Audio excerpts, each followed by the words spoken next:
De son enfance, Aurélie Bossu a gardé l'amour des meubles, des pupitres et des bureaux d'écoliers, mais aussi la façon dont sa maman bretonne appelait la poussière et les moutons qui vont avec. Poulout est ainsi devenu le nom de son entreprise. Relookeuse de meubles abandonnés à la poussière des greniers, la jeune styliste de chez Dorel a maintenu son poste à mi-temps pour pouvoir se consacrer prudemment au lancement de son bébé, quelques mois après une vraie grossesse propice à la réflexion. La trentaine, un bilan de compétences et l'envie de créer ont fait le reste. Depuis janvier 2011, elle a intégré les locaux de la cour de création, bénéficiant ainsi d'un atelier dont elle ne paie que les charges. Moi j'étais isolée et j'avais pas du tout ni les moyens financiers d'avoir un atelier de plus de 100 mètres carrés parce que c'est à peu près 500 € un atelier de plus de 100 mètres carrés par mois. Donc la cour de création fait que d'une part, je ne suis pas isolée, c'est-à-dire que tous les matins quand j'arrive ici, je vois d'autres porteurs de projets. On mange ensemble le midi et c'est vrai que finalement on se rend compte qu'on a les mêmes problématiques, qu'on a les mêmes bonnes surprises mais qu'on a aussi les mêmes galères. Et c'est sympa de s'échanger de notre savoir-faire et nos expériences parce qu'en plus, la cour de création, il faut avoir un projet innovant lié au monde de l'enfant.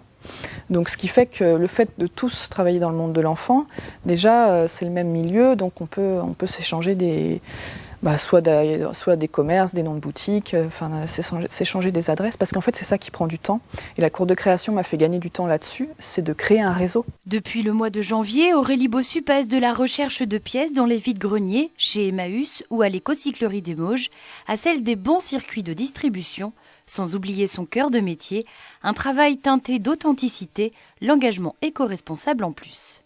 Soit j'ai la chance de trouver des objets rares et recherchés qui sont vintage, donc là je les laisse en l'état, ou alors il y a aussi des objets qui me parlent, où je me dis tiens celui-là il pourrait être sympa, un petit peu transformé, ou avec telle couleur, ou si on coupe les pieds, qu'on le retourne. Donc des fois je vois dans un objet comment on pourrait lui donner une seconde vie.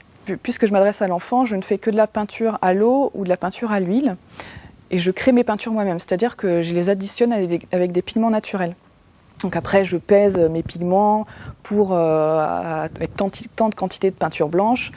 Je pèse mes pigments pour obtenir une couleur, mais c'est vrai que c'est des pièces uniques, mais en plus c'est de la couleur unique, parce que à moins d'écrire vraiment au gramme près ma recette, c'est très difficile d'obtenir la même couleur à chaque fois.